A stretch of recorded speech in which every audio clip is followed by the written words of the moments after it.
खास मुलाकात, खास मुलाकात। ਅੱਜ ਸਾਡੇ ਨਾਲ ਸਟੂਡੀਓ ਦੇ ਵਿੱਚ ਮੌਜੂਦ ਨੇ ਉੱਘੇ ਕੀਰਤਨੀਏ, ਵਿਚਾਰਕ, ਗੱਤਕੇ ਦੇ ਖਿਡਾਰੀ, ਲੇਖਕ, ਕਵੀ ਤੇ ਇੱਕ ਉੱਘੇ ਪ੍ਰੋਫੈਸ਼ਨਲ, ਸਾਬਕਾ APS ਅਫਸਰ। ਜਦ ਕਿਸੇ ਵਿਅਕਤੀ ਬਾਰੇ ਤੁਸੀਂ ਇੰਨੇ ਸਾਰੇ ਵਿਸ਼ੇਸ਼ਣ ਲਾਣੇ ਪੈ ਜਾਣ ਤੇ ਮੁੜ ਕੇ ਫਿਰ ਵੀ ਵਿਅਕਤੀਤਵ ਦਾ ਜਿਹੜਾ ਇੱਕ ਅੰਸ਼ ਮਾਤਰ ਵੀ ਪੂਰਾ ਨਾ ਦਰਸਾਇਆ ਜਾ ਸਕੇ ਤਾਂ ਸਮਝਣਾ ਚਾਹੀਦਾ ਹੈ ਕਿ ਉਹ ਜਿਹੜਾ ਵਿਅਕਤੀ ਹੈ ਉਹ ਵਾਕਈ ਖਾਸ ਹੈ। ਸੋ ਸਾਡੇ ਨਾਲ ਸਾਡੇ ਖਾਸ ਮਹਿਮਾਨ ਅੱਜ ਮੌਜੂਦ ਨੇ ਸਰਦਾਰ ਪਰਮਿੰਦਰ ਸਿੰਘ ਜੀ। ਪਰਮਿੰਦਰ ਸਿੰਘ ਜੀ, ਤੁਹਾਡਾ ਸਾਡੇ ਸਟੂਡੀਓ ਦੇ ਵਿੱਚ ਗੂੜਾ ਤੇ ਨਿੱਘਾ ਸਵਾਗਤ ਹੈ। ਜੀ ਆਇਆਂ ਨੂੰ। ਥੈਂਕ ਯੂ ਜੀ। ਵਾਹਿਗੁਰੂ ਜੀ ਕਾ ਖਾਲਸਾ, ਵਾਹਿਗੁਰੂ ਜੀ ਕੀ ਫਤਿਹ। ਸਭ ਤੋਂ ਪਹਿਲਾਂ ਤਾਂ ਬਹੁਤ ਬਹੁਤ ਧੰਨਵਾਦ ਇੰਨੀ ਵਡਿਆਈ ਲਈ, ਜਿਹਦੇ ਲਾਇਕ ਮੈਂ ਆਪਣੇ ਆਪ ਨੂੰ ਨਹੀਂ ਸਮਝਦਾ, ਪਰ ਫਿਰ ਵੀ ਤੁਹਾਡੀ ਹੀ ਵਡਿਆਈ ਹੈ ਕਿ ਤੁਸੀਂ ਇੰਨਾ ਮਾਣ ਦਿੰਦੇ ਹੋ। ਗੁਰੂ ਦੀ ਵਡਿਆਈ ਹੈ, ਸੰਗਤ ਦੀ ਵਡਿਆਈ ਹੈ ਨਾ। ਅਤੇ thank you so much for having me. So ਅਸੀਂ ਕੈਨਬਰਾ ਦੇ ਵਿੱਚ ਮੇਰੇ ਖਿਆਲ ਸਾਨੂੰ ਰਹਿੰਦਿਆਂ ਨੂੰ ਕਰੀਬ 20 ਸਾਲ ਹੋ ਗਏ ਹੈ ਅਤੇ ਤੁਹਾਡੇ ਨਾਲ ਵਿਚਰਦਿਆਂ ਵੀ ਵਾਹਵਾ ਅਰਸਾ ਹੋ ਗਿਆ। ਅਤੇ ਜਦ ਤੁਸੀਂ ਇੰਨੇ ਹੰਬਲ ਹੁੰਦੇ ਹੋ ਅਤੇ ਸਾਨੂੰ ਇਹਦੇ 'ਚ ਕੋਈ ਹੈਰਾਨੀ ਨਹੀਂ ਹੁੰਦੀ, ਮਾਣ ਹੁੰਦਾ ਹੈ ਕਿ ਉਹ ਕਹਿੰਦੇ ਹਮੇਸ਼ਾ ਜਿਹੜੇ ਰੁੱਖ ਨੂੰ ਫਲ ਲੱਗੇ ਹੁੰਦੇ ਆ, ਉਹ ਰੁੱਖ ਹਮੇਸ਼ਾ ਝੁਕਿਆ ਹੁੰਦਾ। ਸੋ ਤੁਹਾਡੀ ਵੀ ਜਿਹੜੀ ਹੈ ਵਿਅਕਤੀਤਵ ਨੂੰ ਇਹ ਚੀਜ਼ ਦਰਸਾਉਂਦੀ ਹੈ। ਅਤੇ ਅੱਜ ਜਿੱਥੇ ਤੁਹਾਨੂੰ ਖਾਸ ਜ਼ਹਿਮਤ ਦਿੱਤੀ ਹੈ, ਤਕਲੀਫ ਦਿੱਤੀ ਹੈ ਇੱਥੇ ਸਾਡੇ ਸਟੂਡੀਓ ਦੇ ਵਿੱਚ, ਉਹ ਤੁਹਾਡੀ ਜਿਹੜੀ ਖੇਮ ਖਜ਼ਾਨਾ ਜਿਹੜੀ ਕਿਤਾਬ ਆਈ ਹੈ ਅਤੇ ਉਹਦੇ ਵਾਸਤੇ ਅਸੀਂ ਗੱਲਬਾਤ ਕਰਾਂਗੇ। ਪਰ ਮੈਂ ਚਾਹੁੰਦਾ ਖੇਮ ਖਜ਼ਾਨਾ ਵੱਲ ਵਧਣ ਤੋਂ ਪਹਿਲਾਂ ਕਿਉਂ ਨਾ ਅਸੀਂ ਤੁਹਾਡੇ ਬਾਰੇ ਇੱਕ ਜਾਣਨ ਦੀ ਕੋਸ਼ਿਸ਼ ਕਰੀਏ। ਤੁਹਾਡਾ ਥੋੜ੍ਹਾ ਪਿਛੋਕੜ, ਕਿੱਥੇ ਤੁਹਾਡਾ ਜਨਮ ਹੋਇਆ, ਕਿੱਦਾਂ ਤੁਹਾਡਾ ਫਿਰ ਪ੍ਰਵਾਸ ਹੋਇਆ, ਅਤੇ ਇਹ ਜਿਸ ਇੱਕ ਪੰਛੀ ਝਾਤ 'ਚ ਸਾਡੇ ਸਰੋਤਿਆਂ ਵਾਸਤੇ। ਹਾਂਜੀ ਪਰਸੂ ਜੀ, ਪਹਿਲਾਂ ਤਾਂ ਮੈਂ ਦੱਸਣਾ ਚਾਹੁੰਦਾ ਕਿ ਜਿਹੜੀ ਕੀਰਤਨ ਦੀ ਦਾਤ ਹੈ ਜਾਂ ਹੋਰ ਸਾਰੀਆਂ ਜਿਹੜੀਆਂ ਦਾਤਾਂ ਨੇ, ਸਾਰੀਆਂ ਪਰਮੇਸ਼ਰ ਦੀਆਂ ਦਿੱਤੀਆਂ ਦਾਤਾਂ ਹੈ ਨਾ। ਅਤੇ ਮੈਂ ਤਾਂ ਇੱਕ ਬੜੇ ਸਧਾਰਨ ਜਿਹੇ ਘਰ ਦੇ ਵਿੱਚ ਜੰਮਿਆ, ਅਤੇ ਜਿੱਥੇ ਮੇਰੇ ਪਿਤਾ ਜੀ ਬੜੇ ਮਿਹਨਤਕਸ਼ ਅਤੇ ਮੇਰੀ ਮਾਤਾ ਹਾਊਸਵਾਈਫ, ਔਰ ਮੇਰੇ 3 ਭੈਣ ਭਰਾ ਹਨ ਜਲੰਧਰ ਦੇ ਵਿੱਚ। ਅਤੇ ਉਹਨਾਂ ਨੇ, ਮੇਰੀ ਮਾਤਾ ਨੇ ਮੈਨੂੰ ਇੱਧਰਲੇ ਪਾਸੇ ਮੈਂ ਕਹੂੰਗਾ ਗੁੜਤੀ ਦਿੱਤੀ, ਇੱਧਰ ਲਾਇਆ। ਅਤੇ ਹਾਲਾਂਕਿ ਉਸ ਤਰ੍ਹਾਂ ਪਰਿਵਾਰ ਦੇ ਵਿੱਚ ਇੱਦਾਂ ਗੁਰਮਤ ਵਾਲਾ ਮਾਹੌਲ ਤਾਂ ਨਹੀਂ ਸੀ ਬਹੁਤਾ ਜ਼ਿਆਦਾ, ਲੇਕਿਨ ਕਿਤੇ ਨਾ ਕਿਤੇ ਮੈਂ ਸਮਝਦਾ ਕਿ ਤੁਹਾਡੇ ਜੀਵਨ ਦੇ ਵਿੱਚ ਤੁਹਾਡੇ ਮੁੱਢਲੇ ਸਾਲਾਂ ਦਾ ਔਰ ਤੁਹਾਡੇ ਆਲੇ ਦੁਆਲੇ ਦਾ ਬੜਾ ਜ਼ਿਆਦਾ ਯੋਗਦਾਨ ਹੁੰਦਾ ਹੈ। ਅਤੇ ਸਾਡੀ ਗਲੀ ਦੇ ਵਿੱਚ ਇੱਕ ਗੁਰਦੁਆਰਾ ਸੀ, ਮੈਂ ਕਿਤਾਬ 'ਚ ਵੀ ਜ਼ਿਕਰ ਕੀਤਾ ਕਿ ਇੱਕ ਗੁਰੂ ਦੀ, ਇੱਕ ਰੱਬ ਦੀ ਨਿਆਮਤ ਸੀ ਕਿ ਤੁਹਾਡੇ ਲਾਗੇ ਹੀ ਗੁਰੂ ਘਰ ਦਾ ਹੋਣਾ ਔਰ ਸਪੀਕਰ ਦੇ ਵਿੱਚ ਸਵੇਰੇ ਸ਼ਾਮ ਜਿਹੜੀ ਆ ਗੁਰਬਾਣੀ ਦੀ, ਕੀਰਤਨ ਦੀ, ਕਥਾ ਦੀ ਆਵਾਜ਼ ਕਰਨੀ ਪੈਣੀ। ਅਤੇ ਉਹ ਜਦੋਂ ਪੈਣੀ ਤਾਂ ਫਿਰ ਉਹ ਵਧੀ ਫਿਰ ਖਿੱਚਿਆ ਜਾਣਾ ਸੀ ਹੈ ਨਾ ਉੱਧਰਲੇ ਪਾਸੇ। ਕੁਦਰਤੀ ਕੁਛ ਘਰੋਂ ਵੀ ਸਾਨੂੰ ਹੁੰਦਾ ਸੀਗਾ ਵੀ, ਜਿਵੇਂ ਪਹਿਲਾਂ ਵੀ ਇੱਕ ਵਾਰੀ ਕਿਹਾ ਵੀ ਮੇਰੀ ਮਾਤਾ ਨੇ ਵੀ ਕਹਿਣਾ, ਜਾਓ ਪਹਿਲਾਂ ਗੁਰਦੁਆਰੇ ਜਾਓ, ਫਿਰ ਤੁਹਾਨੂੰ ਬ੍ਰੇਕਫਾਸਟ ਮਿਲਣਾ, ਤੁਹਾਨੂੰ ਨਾਸ਼ਤਾ ਫਿਰ ਮਿਲਣਾ। ਸੋ ਅਸੀਂ ਉੱਥੇ ਜਾਣਾ ਸ਼ੁਰੂ ਕੀਤਾ ਅਤੇ ਕੁਦਰਤੀ ਚਲੋ ਇਹ ਸੀਗਾ ਕਿ ਕੀਰਤਨ ਦਾ, ਗੁਰਬਾਣੀ ਦਾ ਇੱਕ ਕਨੈਕਸ਼ਨ ਜਿਹੜਾ ਇੱਕ ਫੀਲ ਕਰਦੇ ਹੋ ਤੁਸੀਂ। ਕਾਫੀ ਜਿਹੜੇ ਨੂੰ ਪੂਰਬਲੇ ਕਰਮ ਵੀ ਕਹਿੰਦੇ ਆ, ਜਾਂ ਗੁਰਬਾਣੀ ਵੀ ਇਸ ਗੱਲ ਦੀ ਵੈਸੇ ਪ੍ਰੋੜਤਾ ਕਰਦੀ ਹੈ। ਅਤੇ ਮੈਂ ਬੜਾ ਉੱਧਰ ਖਿੱਚਿਆ ਜਾਣਾ, ਔਰ ਉੱਥੇ ਅਸੀਂ ਰੋਜ਼ਾਨਾ ਫਿਰ ਉੱਥੇ ਕੀਰਤਨ ਦੀ ਜਿਹੜੀ ਹੈ ਉੱਥੇ ਪ੍ਰੈਕਟਿਸ ਕਰਨੀ ਹੈ ਨਾ। ਅਤੇ ਕਰਾਉਂਦਿਆਂ ਜਿਹੜਾ ਸੀਗਾ ਇੱਧਰਲੇ ਪਾਸੇ ਧਿਆਨ ਵੱਧਦਾ ਗਿਆ। ਅਤੇ ਜਿਉਂ ਫਿਰ ਸਮੇਂ ਆਏ, ਮੌਕੇ ਆਏ, ਅਤੇ ਗੁਰੂ ਸਾਹਿਬ ਨੇ ਉਸੇ ਤਰ੍ਹਾਂ ਦੀ ਫਿਰ ਬਿੱਧ ਬਣੀ। ਮੁਹੱਲੇ ਦੇ ਵਿੱਚ ਵੀ ਸਾਡਾ ਉਦੋਂ ਬਹੁਤ ਵਧੀਆ ਮਾਹੌਲ ਸੀਗਾ। ਸਾਡੇ ਕੋਲ ਮੈਂ ਜੇ ਨਾਮ ਲਵਾਂ ਤਾਂ ਭਾਈ ਜਸਪਾਲ ਸਿੰਘ ਜਾਂ ਇਸ ਤਰ੍ਹਾਂ ਦੇ ਗੁਰਸਿੱਖ ਜਿਹੜੇ ਅੱਜ ਵੀ ਸੇਵਾ 'ਚ ਲੱਗੇ ਹੋਏ ਆ, ਉਹਨਾਂ ਨੇ ਬੜਾ ਪ੍ਰੇਰਿਆ, ਬਹੁਤ ਜ਼ਿਆਦਾ ਜਿਹੜਾ ਹੈਗਾ ਸਿੱਖਿਆ ਸਿੱਧਾਂ ਦਿੱਤੀਆਂ ਗੁਰਮਤਿ ਦੀਆਂ। ਅਤੇ ਫਿਰ ਅਸੀਂ ਇੱਧਰਲੇ ਪਾਸੇ ਹੋਰ ਜ਼ਿਆਦਾ ਝੁਕਾਅ, ਅਤੇ ਆਪਣੇ ਜਿਹੜੇ ਜੀਵਨ ਮਨੋਰਥ ਬਾਰੇ ਬੇਸਿਕਲੀ ਸਾਨੂੰ ਜਦੋਂ ਪਤਾ ਲੱਗਦਾ ਅਤੇ ਉਹ ਸੰਗਤ ਵਿੱਚੋਂ ਹੀ ਆ ਕੇ ਸਾਨੂੰ ਇੱਦਾਂ ਦਾ ਗਿਆਨ ਹੁੰਦਾ। ਅਤੇ ਉਹ ਸੰਗਤ ਜਿਹੜੀ ਮਿਲਦੀ ਗਈ ਅਤੇ ਗਾਂ ਇੱਕ ਤੋਂ ਬਾਅਦ ਫਿਰ ਇੱਕ ਜਿਹੜੇ ਮੌਕੇ ਬਣਦੇ ਗਏ। ਅਤੇ ਇਸੇ ਤਰ੍ਹਾਂ ਫਿਰ ਸੰਗਤ ਨੇ ਨਿਵਾਜਿਆ ਕੀਰਤਨ ਦੇ ਨਾਲ ਇੱਦਾਂ ਦੀ ਸਾਂਝ ਬਣ ਗਈ ਕਿ ਮੈਂ ਇਹਨੂੰ ਹੁਣ ਇੱਕ ਇਹਨਾਂ ਰੂਹ ਦੀ ਖੁਰਾਕ ਹੈ ਨਾ। ਅਤੇ ਸਾਰਿਆਂ ਦੀ ਕੀਰਤਨ ਕਲਯੁੱਗ ਦੇ ਵਿੱਚ ਪ੍ਰਧਾਨ ਤਾਂ ਹੈ ਹੀ, ਪਰ ਮੈਂ ਆਪਣੇ ਲਈ ਇਸ ਨੂੰ ਕਹਾਂ ਤਾਂ ਜੇ ਇਸ ਤਰ੍ਹਾਂ ਹੈ ਕਿ ਜੇ ਕੀਰਤਨ ਨਹੀਂ ਤਾਂ ਜੀਵਨ ਨਹੀਂ ਬੇਸਿਕਲੀ ਹੈ ਨਾ। ਅਤੇ ਪਰ ਇਹੀ ਹੈ ਕਿ ਨਾਲ ਆਪਣਾ ਹਿਰਦਾ ਸ਼ੁੱਧ ਬਣਾਉਣ ਦੀ ਜਿਹੜੀ ਗੱਲ ਹੈ ਉਹਦੇ 'ਤੇ ਜਿਹੜਾ ਕੰਮ ਕਰਨਾ ਮੈਂ ਸਮਝਦਾ ਕਿ ਸਭ ਤੋਂ ਜ਼ਿਆਦਾ ਜ਼ਰੂਰੀ ਹੈ as a kirtani, as a human being ਜਾਂ ਐਜ਼ ਅ ਗੁਰਸਿੱਖ ਵੀ ਹੈ ਨਾ ਇੱਥੇ। ਆਈ ਥਿੰਕ ਉਹਦੇ 'ਤੇ ਜਿਹੜਾ ਲਗਾਤਾਰ ਕੰਮ ਕਰਨਾ, ਉੱਥੋਂ ਫਿਰ ਮੈਨੂੰ ਜ਼ਿਆਦਾ ਇੱਧਰਲੇ ਪਾਸੇ ਜਿਹੜਾ ਫਿਰ ਜਦੋਂ ਧਿਆਨ ਅੰਦਰ ਝਾਤੀ ਮਾਰਨੀ ਤਾਂ ਫਿਰ ਇਹ ਸਾਰਾ ਕੁਛ ਫਿਰ ਅੰਦਰੋਂ ਹੀ ਮੈਨੂੰ ਲੱਗਦਾ ਸੀਗਾ ਜਿਵੇਂ ਹੌਲੀ ਹੌਲੀ ਇਹ ਸਾਰੀ ਚੀਜ਼ਾਂ ਜਿਹੜੀਆਂ ਹੈਗੀਆਂ ਪ੍ਰਗਟ ਹੋਣੀਆਂ ਸ਼ੁਰੂ ਹੋ ਗਈਆਂ, ਜਿਹੜਾ ਉੱਦਮ ਦਾ ਕਰਨਾ ਤੇ ਫਿਰ ਆ ਜਿਹੜਾ ਕਰੀਅਰ ਤੇ ਹੋਰ ਜਿਹੜੀਆਂ ਚੀਜ਼ਾਂ ਤੁਸੀਂ ਕਹੀਆਂ, ਇਹ ਸਾਰੀਆਂ ਚੀਜ਼ਾਂ ਫਿਰ ਗੁਰੂ ਆਪ ਹੀ ਵਡਿਆਈ ਦਿੰਦਾ ਹੈ ਜਦੋਂ ਤੁਸੀਂ ਆਪਣੇ ਆਪ ਤੇ ਕੰਮ ਕਰਨਾ ਸ਼ੁਰੂ ਕਰ ਦਿਓ। ਬੇਸਿਕਲੀ ਆਈ ਥਿੰਕ ਇਹ ਸਭ ਤੋਂ ਜ਼ਿਆਦਾ ਜ਼ਰੂਰੀ ਚੀਜ਼ ਹੈ ਉਹੀ ਹੈ ਕਿ ਆਪਣੇ ਆਪ ਤੇ ਹੀ ਕੰਮ ਕਰਨਾ ਹੈ। ਬਿਲਕੁਲ ਜੀ, ਬਿਲਕੁਲ। ਨਹੀਂ, ਤੁਸੀਂ ਬਹੁਤ ਵਧੀਆ ਗੱਲ ਕੀਤੀ। ਜਿਹੜੀ ਵਿਧਨਾ ਬਣਨੀ ਹੁੰਦੀ ਹੈ ਤੇ ਕੋਈ ਨਾ ਕੋਈ ਕਾਰਨ ਬਣਦਾ, ਪਰ ਮੈਨੂੰ ਲੱਗਦਾ ਹੈ ਕਿ ਵੱਡੇ ਭਾਗਾਂ ਵਾਲੇ ਹੁੰਦੇ ਆ ਜਿਹੜੇ ਉਸ ਕਾਰਨ ਨੂੰ ਗ੍ਰੈਬ ਕਰਕੇ ਤੇ ਉਸ ਰਾਹ ਪੈ ਜਾਂਦੇ ਨੇ ਜੀ। ਤੇ ਆਸਟ੍ਰੇਲੀਆ ਵਿੱਚ ਪ੍ਰਵਾਸ ਤੱਕ ਕਿੱਦੀ ਵਿਧਨਾ ਬਣੀ? ਹਾਂਜੀ, ਇਹ ਤਾਂ ਜਿਵੇਂ ਗੁਰਬਾਣੀ ਦਾ ਫਰਮਾਨ ਹੈ ਨਾ, ਜਹਾਂ ਦਾਣੇ ਤਹਾਂ ਖਾਣੇ, ਨਾਨਕਾ ਸੱਚ ਹੈ। ਕਿਰਤ ਧੱਕੇ ਤੁਹਾਨੂੰ ਦਿੰਦੀ ਹੈ, ਤੁਸੀਂ ਉੱਥੇ ਪਹੁੰਚ ਜਾਂਦੇ ਹੋ ਆਪਣੇ ਆਪ, ਹੈ ਨਾ। ਤੇ ਉਹੀ ਮੇਰੇ ਨਾਲ ਹੋਇਆ। ਮੈਂ ਪਹਿਲਾਂ ਇੰਗਲੈਂਡ ਗਿਆ ਸੀਗਾ ਤੇ ਪੜ੍ਹਾਈ ਤੋਂ ਬਾਅਦ ਆਪਣੀ ਡਿਗਰੀ ਕਰਨ ਤੋਂ ਬਾਅਦ ਇੰਡੀਆ DAV ਕਾਲਜ ਜਲੰਧਰ ਮੈਂ ਉੱਥੇ ਪੜ੍ਹਿਆ ਕੰਪਿਊਟਰ ਐਪਲੀਕੇਸ਼ਨਸ ਦੀ ਡਿਗਰੀ ਤੋਂ ਬਾਅਦ, ਤੇ ਕੁਛ ਇੱਕ ਜੋਬਾਂ ਕਰਕੇ ਮੈਂ ਇੰਗਲੈਂਡ ਚਲਾ ਗਿਆ। ਉੱਥੋਂ ਬਾਅਦ ਮੈਂ ਵਾਪਸ ਇੰਡੀਆ ਆਇਆ ਤੇ ਉਦੋਂ ਮਨ ਦੇ ਵਿੱਚ ਇਹੀ ਬਲਦਾ ਸੀਗਾ ਕਿ ਹੁਣ ਮੈਂ ਵਾਪਸ ਇੰਡੀਆ ਚਲੇ ਜਾਣਾ। ਤਾਂ ਫਿਰ ਉਹੀ ਗੱਲ ਹੈ ਕਿ ਤੁਹਾਡੇ ਵੱਸ ਸਾਰਾ ਕੁਝ ਨਹੀਂ ਹੁੰਦਾ, ਹੈ ਨਾ। ਜੋ ਪਰਮਾਤਮਾ ਦਾ ਪਲਾਨ ਹੁੰਦਾ, ਜੋ ਵਾਹਿਗੁਰੂ ਦਾ ਪਲਾਨ ਹੁੰਦਾ, ਉਹ ਅਸੀਂ ਮਤਾ ਕਰੇ ਪੱਛਮ ਕੇ ਤਾਂ ਹੀ ਪੂਰਬ ਹੀ ਲੈ ਜਾਤ, ਹੈ ਨਾ। ਅਤੇ ਸਾਡੀ ਸਿਆਣਪ ਕਿਸੇ ਕੰਮ ਨਹੀਂ ਆਉਂਦੀ। ਅਤੇ ਉਹ ਫਿਰ ਇੱਦਾਂ ਹੀ ਵਿਧ ਬਣੀ ਕਿ ਮੈਂ ਫਿਰ ਆਪਣੀ ਮਾਸਟਰਸ ਡਿਗਰੀ ਜਿਹੜੀ ਸੀ ਉਹ ਕਰਨੀ ਚਾਹੁੰਦਾ ਸੀਗਾ ਉਸ ਵੇਲੇ।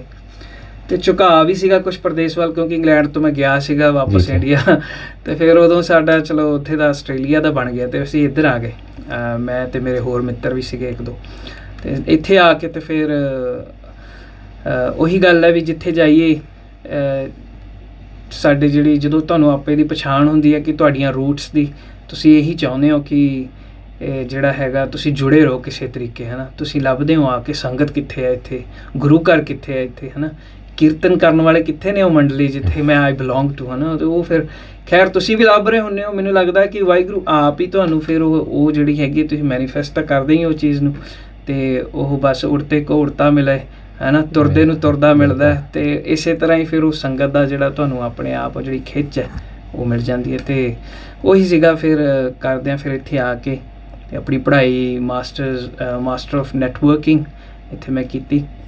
ਅਤੇ ਉਸ ਤੋਂ ਬਾਅਦ ਫਿਰ ਆਪਣੇ ਕਰੀਅਰ ਵੱਲ ਝੁਕਾਅ ਹੋ ਗਿਆ। IT ਦੇ ਕਰੀਅਰ ਦੇ ਵਿੱਚ ਗੁਰੂ ਦੀ ਕਿਰਪਾ ਦੇ ਨਾਲ ਬਹੁਤ ਸੋਹਣੇ 15 ਸਾਲ ਤੋਂ ਜਿਹੜਾ ਹੈਗਾ ਪੌੜੀ ਦਰ ਪੌੜੀ ਤਰੱਕੀ ਮਹਾਰਾਜ ਨੇ ਬਖਸ਼ੀ ਹੈ ਅਤੇ ਬੜਾ ਸੰਤੁਸ਼ਟੀ ਵਾਲਾ ਜਿਹੜਾ ਕਰੀਅਰ ਰਿਹਾ ਸੋ ਫਾਰ।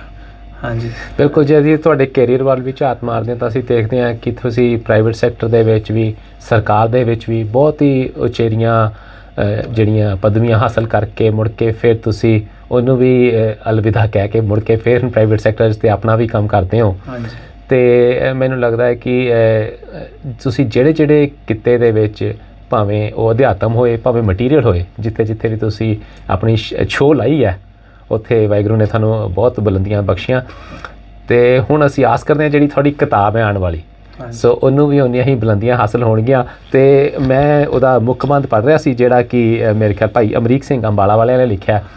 ਅਤੇ ਉਹਦੇ ਵਿੱਚ ਇੱਕ ਚੀਜ਼ ਨੇ ਮੇਰੀ ਜਿਹੜੀ ਹੈ ਚੀਜ਼ ਨੂੰ ਬਹੁਤ ਮੈਨੂੰ ਪ੍ਰਭਾਵਿਤ ਕੀਤਾ। ਉਹਦੇ ਵਿੱਚ ਉਹਨਾਂ ਨੇ ਬੜੀ ਸੋਹਣੀ ਇੱਕ ਚੀਜ਼ ਲਿਖੀ ਹੈ, ਮੈਂ ਪੜ੍ਹ ਕੇ ਦੱਸਦਾ।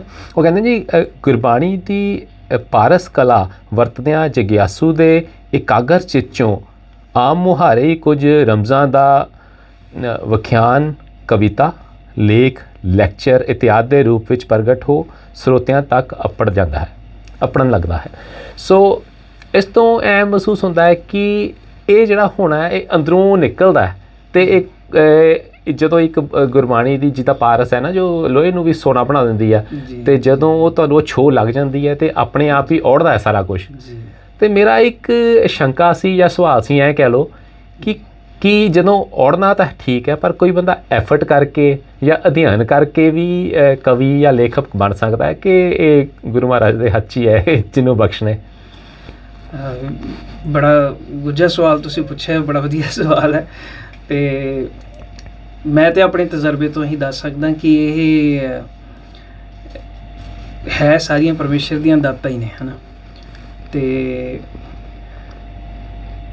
ਮੇਰੇ ਖਿਆਲ ਨਾਲ ਜਦੋਂ ਤੁਸੀਂ ਬਹੁਤੀ ਬਾਹਰਲੀ ਡਿਸਟਰੈਕਸ਼ਨ ਤੋਂ, ਬਾਹਰਲੇ ਰੌਲੇ ਰੱਪੇ ਤੋਂ ਥੋੜ੍ਹਾ ਜਿਹਾ ਕਿਨਾਰਾ ਕਰਕੇ ਆਪਣੇ ਅੰਦਰ ਦੇਖਣਾ ਸ਼ੁਰੂ ਕਰਦੇ ਹੋ ਨਾ, ਅਤੇ ਜਦੋਂ ਤੁਸੀਂ ਜੁੜਨ ਲੱਗ ਜਾਂਦੇ ਹੋ ਆਪੇ ਨਾਲ, ਆਪਾਂ ਵੀ ਉਹੀ ਪਰਮੇਸ਼ਰ ਦੇ ਨਾਲ ਤੁਸੀਂ ਜਦੋਂ ਜੁੜਨ ਲੱਗ ਜਾਂਦੇ ਹੋ ਨਾ, ਤਾਂ ਕੁਛ ਚੀਜ਼ਾਂ ਫਿਰ ਆਪੇ ਹੀ ਉਹ ਬਰਕਤਾਂ ਪੈਣੀਆਂ ਸ਼ੁਰੂ ਹੋ ਜਾਂਦੀਆਂ। ਮੈਨੂੰ ਲੱਗਦਾ ਕਿ ਜਦੋਂ ਤੁਸੀਂ ਇਹ ਬਾਕੀ ਇਹ ਗੱਲ ਤੁਹਾਡੀ ਬਿਲਕੁਲ ਠੀਕ ਹੈ ਕਿ ਜਦੋਂ ਕਈ ਵਾਰੀ ਮੈਂ ਬੈਠਦਾ ਹਾਂ ਨਾ ਕੁਰਸੀ 'ਤੇ ਆਪਣੇ ਕਮਰੇ ਅੰਦਰ, ਕਈ ਵਾਰੀ ਮੈਂ ਕਾਪੀ ਪੈਨ ਲੈ ਕੇ ਕਈ ਵਾਰੀ ਘੰਟਿਆਂ ਤਾਈਂ ਬੈਠਾ ਰਹਿਣਾ, ਕੁਝ ਨਹੀਂ ਆਉਂਦਾ ਇੱਦਾਂ। ਇਹ ਕੁਦਰਤੀ ਕੋਈ ਨਾ ਕੋਈ ਐਸੀ ਘੜੀ ਜਾਂ ਕੋਈ ਨਾ ਕੋਈ ਐਸਾ ਪਲ ਜਾਂ ਐਸਾ ਕੋਈ ਨਾ ਕੋਈ ਮੋਮੈਂਟ ਹੁੰਦਾ ਜਦੋਂ ਆਪ ਮੁਹਾਰੇ ਉਹ ਅੰਦਰੋਂ ਕੋਈ ਚੀਜ਼ ਆ ਜਾਂਦੀ ਹੈ ਨਾ। ਅਤੇ ਬਹੁਤੀ ਵਾਰੀ ਉਹ ਜਿਹੜੀ ਕੋਈ ਵੀ ਇੱਦਾਂ ਦਾ ਫੁਰਨਾ ਹੈ ਜਾਂ ਇਸ ਤਰ੍ਹਾਂ ਦੀ ਕੋਈ ਕਲਾਕਾਰੀ ਵਾਲੀ ਕੋਈ ਵੀ ਚੀਜ਼ ਹੈ, ਮੈਂ ਸਮਝਦਾ ਇਹ ਉਦੋਂ ਜਦੋਂ ਤੁਸੀਂ ਬਿਲਕੁਲ, ਮੇਰੇ ਖਿਆਲ ਨਾਲ ਉਹ ਮੋਮੈਂਟਸ ਵੀ ਬਹੁਤ ਬਖਸ਼ਿਸ਼ ਭਰੀਆਂ ਹੁੰਦੀਆਂ ਨੇ, ਹੈ ਨਾ।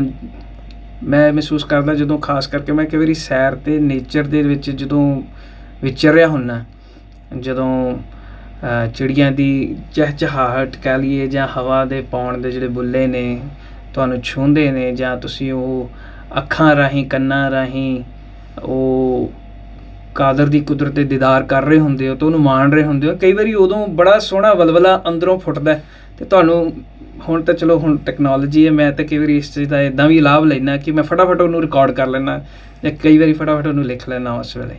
ਅਤੇ ਇਹ ਗੱਲ ਤੁਹਾਡੀ ਬਿਲਕੁਲ ਠੀਕ ਹੈ ਕਿ ਇਹ ਨਹੀਂ ਹੈਗਾ ਕਿ ਤੁਸੀਂ ਟੂਟੀ ਖੋਲ੍ਹੀ ਅਤੇ ਪਾਣੀ ਆ ਗਿਆ, ਇਹ ਬਖਸ਼ਿਸ਼ ਨਾਲ ਹੀ ਹੈ, ਪਤਾ ਨਹੀਂ ਗੁਰੂ ਸਾਹਿਬ ਦੀ, ਮੈਂ ਤਾਂ ਇਹ ਕਹੂੰਗਾ ਇਹ ਤਾਂ ਮੈਂ ਐਕਚੁਅਲੀ ਇੱਕ ਵਾਰੀ ਥੋੜ੍ਹੀ ਚਿਰ ਦੀ ਗੱਲ ਹੀ ਹੈ ਕਿ ਇੱਦਾਂ ਹੀ ਪਾਤਰ ਸਾਹਿਬ ਨਾਲ ਗੱਲ ਕਰਦੇ ਸੀ, ਕਿਉਂਕਿ ਸ਼ਾਇਰ ਹੋਏ ਸੁਰਜੀਤ ਪਾਤਰ ਸਾਹਿਬ, ਅਤੇ ਇਹੀ ਸਵਾਲ ਮੈਂ ਉਹਨਾਂ ਨੂੰ ਵੀ ਪੁੱਛਿਆ ਸੀਗਾ, ਅਤੇ ਉਹਨਾਂ ਨੇ ਵੀ ਬੜੀ ਗਹਿਰੀਆਂ ਡੂੰਘੀਆਂ ਕਵਿਤਾਵਾਂ ਲਿਖੀਆਂ, ਅਤੇ ਗੱਲ ਕਰਦੇ ਕਰਦੇ ਜਵਾਬ ਉਹਨਾਂ ਦਾ ਬਿਲਕੁਲ ਤੁਹਾਡੇ ਵਾਲਾ ਹੀ ਸੀਗਾ।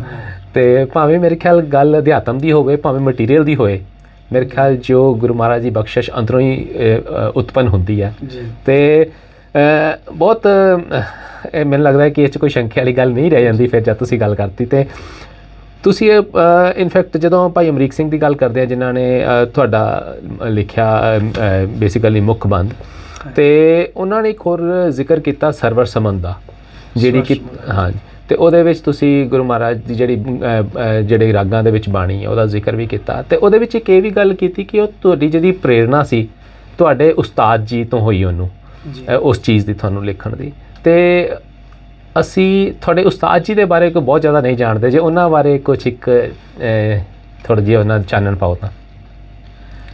ਦੇਖੋ, ਜਦੋਂ ਮੈਂ ਜਿਵੇਂ ਦੱਸਿਆ ਕਿ ਸਾਡੇ ਉਸ ਵੇਲੇ ਨਗਰ ਦੇ ਵਿੱਚ ਵੀ ਜਦੋਂ ਮੈਂ ਗਰੋ ਅਪ ਹੋ ਰਿਹਾ ਸੀਗਾ ਮੈਂ, ਅਤੇ ਉਦੋਂ ਗੁਰਸਿੱਖ ਸੱਜਣਾਂ ਨਾਲ ਕਿਸੇ ਨਾਲ ਮੇਲ ਹੋਇਆ, ਅਤੇ ਉਹਨਾਂ ਨੇ ਹੀ ਫਿਰ ਮੈਨੂੰ ਇੰਟਰੋਡਿਊਸ ਕੀਤਾ ਸੀ ਪ੍ਰੋਫੈਸਰ ਸਾਹਿਬ ਨਾਲ। ਅਤੇ ਪ੍ਰੋਫੈਸਰ ਸਾਹਿਬ ਦੀ ਸ਼ਖਸੀਅਤ ਬਹੁਤ ਹੀ ਉੱਚੀ ਸੁੱਚੀ ਵਧੀਆ ਗੁਰਸਿੱਖ ਵਾਲੀ ਸੀ, ਔਰ ਉਹਨਾਂ ਨੇ ਬਹੁਤ ਜ਼ਿਆਦਾ ਪਿਆਰ ਅਸੀਸਾਂ ਦਿੱਤੀਆਂ, ਅਤੇ ਵਿੱਦਿਆ ਜਿਹੜੀ ਰਾਗ ਦੀ ਮੇਰੀ ਝੋਲੀ ਪਾਈ ਉਹਨਾਂ ਨੇ, ਹੈ ਨਾ, ਉਹਨਾਂ ਨੇ ਸਿਖਾਇਆ। ਅਤੇ ਇੱਕ ਚੀਜ਼ ਜੋ ਹੋਰ ਸਿੱਖੀ ਉਹਨਾਂ ਕੋਲੋਂ, ਅਤੇ ਖੈਰ ਸਿੱਖੀ ਦਾ ਸਿਧਾਂਤ ਵੀ ਇਹੀ ਹੈ ਵੰਡ ਛਕਣ ਦਾ, ਉਹ ਵੀ ਵੰਡ ਛਕ ਰਹੇ ਸਨ, ਅਤੇ ਅਸੀਂ ਵੀ ਹੁਣ ਵੰਡ ਛਕਣ ਦੀ ਕੋਸ਼ਿਸ਼ ਕਰ ਰਹੇ ਹਾਂ। ਜੋ ਸਮੁੰਦ ਸਾਗਰ ਜਾਂ ਸਵਰ ਸਮੁੰਦ, ਜਿਹੜਾ ਕਿਤਾਬਾਂ ਜਿਹੜੀਆਂ ਉਹਨਾਂ ਨੇ ਰਚਨਾ ਕੀਤੀਆਂ, ਅਤੇ ਅਸੀਂ ਤਾਂ ਉਹਦੀ ਬੂੰਦ ਪੀਵਣ ਹਾਰੇ ਹਾਂ। ਜਿੰਨਾ ਸਾਗਰ ਅਥਾਹ ਸਾਗਰ ਹੈ ਸੰਗੀਤ, ਉਹਦੇ ਤਾਂ ਮੈਨੂੰ ਲੱਗਦਾ ਅਸੀਂ ਕੁਝ ਕੁ ਬੂੰਦਾਂ ਹੀ ਹਜੇ ਚੱਖੀਆਂ, ਅਤੇ ਮੈਨੂੰ ਲੱਗਦਾ ਕਿ ਜਿੰਨੀਆਂ ਕਿ ਚੱਖੀਆਂ, ਅਤੇ ਹੁਣ ਸਾਡਾ ਇਹ ਫਰਜ਼ ਵੀ ਬਣਦਾ ਕਿ as a Sikh, as a ਸਿੱਖਣ ਵਾਲੇ ਅਸੀਂ ਅੱਗੇ ਵੀ ਇਸ ਨੂੰ ਵੰਡ ਸਕੀਏ। ਸੋ ਇਸ ਸਿਧਾਂਤ ਨੂੰ ਮੁੱਖ ਰੱਖ ਕੇ ਹੀ ਉਹ ਵੀਡੀਓ ਬਣਾਉਣ ਦਾ, ਜਾਂ ਹੋਰ ਜਿਹੜੇ ਇਸ ਤਰ੍ਹਾਂ ਦੇ ਜਿੰਨੇ ਵੀ ਕਾਰਜ ਨੇ, ਉਹਨਾਂ ਦਾ ਮੁੱਖ ਮਨੋਰਥ ਇਹੀ ਹੁੰਦਾ ਕਿ ਜਿਹੜਾ ਵੰਡ ਛਕਣ ਦਾ ਸਿਧਾਂਤ ਹੈ।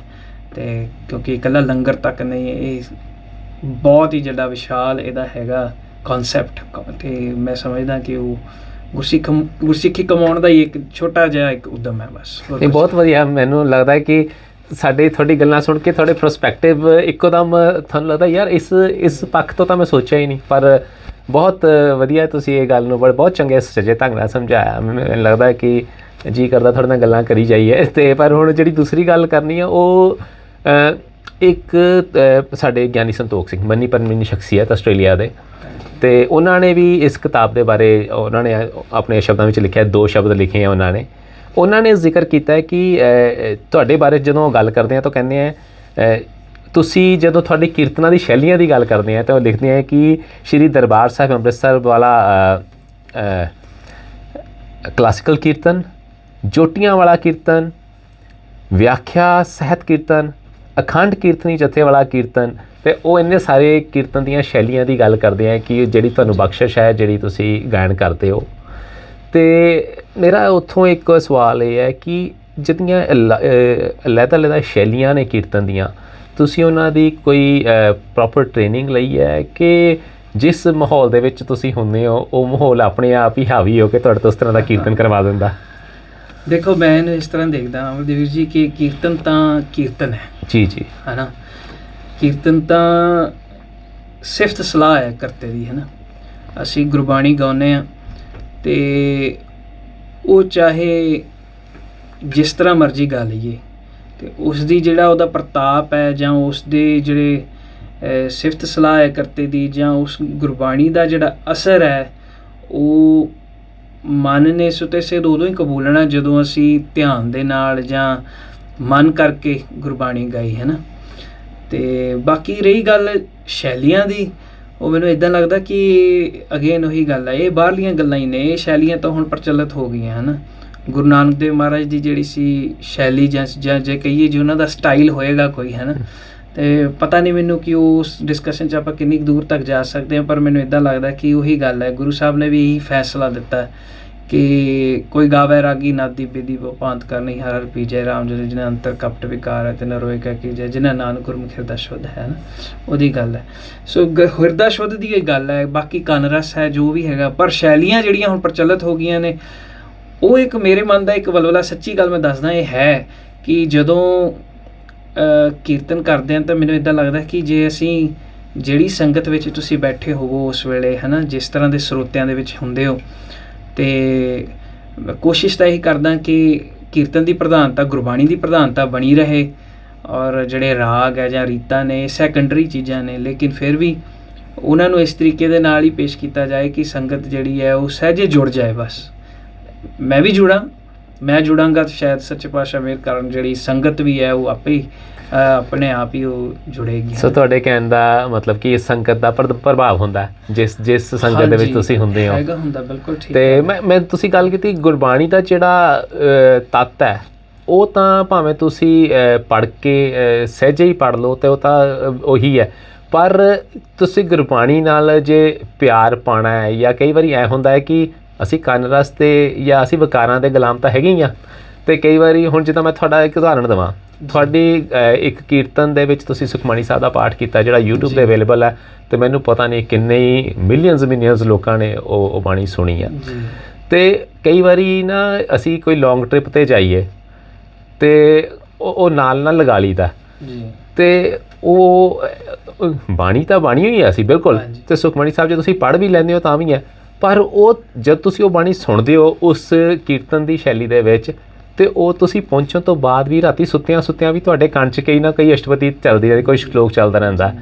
ਅਤੇ ਮੈਨੂੰ ਲੱਗਦਾ ਹੈ ਕਿ ਜਦੋਂ ਉਹ ਮਿਊਜ਼ਿਕ ਦੇ ਵਿੱਚ ਉਹ ਚੀਜ਼ ਆ ਜਾਂਦੀ ਹੈ, ਜਾਂ ਉਹ ਜਿਹੜੀ ਰਾਗ ਦੇ ਵਿੱਚ ਉਹ ਚੀਜ਼ ਆ ਜਾਂਦੀ ਹੈ, ਅਤੇ ਉਹ ਤੁਹਾਡੇ 'ਤੇ ਕਈ ਵਾਰੀ ਇੰਨਾ ਜ਼ਿਆਦਾ ਤੁਹਾਡੀ ਇੰਦਰੀਆਂ 'ਤੇ ਪ੍ਰਭਾਵ ਪਾ ਦਿੰਦੀ ਹੈ ਕਿ ਤੁਹਾਨੂੰ ਸੁੱਤੇ ਸਿੱਧ ਵੀ ਉਹ ਤੁਸੀਂ ਰਿਪੀਟ ਕਰਦੇ ਰਹਿੰਦੇ ਹੋ, ਅਤੇ ਉਹ ਮੈਨੂੰ ਕਹਿੰਦਾ ਕਿ ਤੁਹਾਨੂੰ ਉਹ ਕਹਿੰਦੇ ਨਾਲੇ ਪੁੰਨ ਅਤੇ ਨਾਲੇ ਫਲੀਆਂ। ਹਾਂਜੀ, ਬਿਲਕੁਲ ਠੀਕ ਗੱਲ ਹੈ। ਔਰ ਜਿਹੜੀ ਪਹਿਲਾਂ ਗੱਲ ਆਪਾਂ ਸ਼ੈਲੀ ਦੀ ਕੀਤੀ ਸੀ, ਇੱਕ ਗੱਲ ਹੋਰ ਮੈਂ ਕਹਿ ਰਿਹਾ ਕਿ ਕੁਦਰਤੀ ਤੌਰ 'ਤੇ ਇੱਕ ਨਾ ਮਨ ਦਾ ਹੁਣ ਇੱਕ ਮਾਈਂਡ ਸੈਟ ਇਹੋ ਜਿਹਾ ਵੀ, ਪਤਾ ਨਹੀਂ, ਮੈਂ ਆਪਣੀ ਗੱਲ ਦੱਸਦਾ ਵੀ ਇਸ ਤਰ੍ਹਾਂ ਹੈਗਾ ਕਿ ਮੈਨੂੰ ਇਹ ਲੱਗਦਾ ਰਹਿੰਦਾ ਕਿ there are so many different ways, ਹੈ ਨਾ, there are so many things to learn, ਹੈ ਨਾ, ਐਜ਼ ਅ ਸਿੱਖ ਵੀ, ਔਰ ਉਸ ਤਰ੍ਹਾਂ ਵੀ ਜੇ ਕਿਸੇ ਵੀ ਪਾਸੇ ਤੁਸੀਂ ਨਿਕਲ ਜਾਓ। ਹੁਣ ਜੇ ਆਪਾਂ ਕੀਰਤਨ ਵਾਲੇ ਪਾਸੇ ਚੱਲ ਜਾਈਏ ਤਾਂ ਹੁਣ ਇਹਦੀਆਂ ਵੀ ਜਿਵੇਂ ਪਹਿਲਾਂ ਕਿ ਕਿੰਨੀਆਂ ਸ਼ੈਲੀਆਂ ਪ੍ਰਚਲਿਤ ਹੋ ਗਈਆਂ, ਅਤੇ ਮਨ 'ਚ ਇਹ ਰਹਿੰਦਾ ਜ਼ਰੂਰ ਹੈ ਕਿ ਇਹ ਵੀ ਦੇਖਿਆ ਜਾਏ, ਇਹ ਵਾਲਾ ਜਿਹੜਾ ਸਟਾਈਲ ਕਹਿ ਲਈਏ ਆਪਾਂ ਨਾ, ਸ਼ੈਲੀ, ਇਹਨੂੰ ਵੀ ਗਾਇਆ ਜਾਏ, ਇਹਨੂੰ ਵੀ ਗਾਇਆ ਜਾਏ, ਇਹਨੂੰ ਵੀ ਗਾਇਆ ਜਾਏ, ਪਰ ਜਿਵੇਂ ਵੀ ਗਾਇਆ ਜਾਏ ਕੀਤਾ ਮਨੋ ਜਾਏ,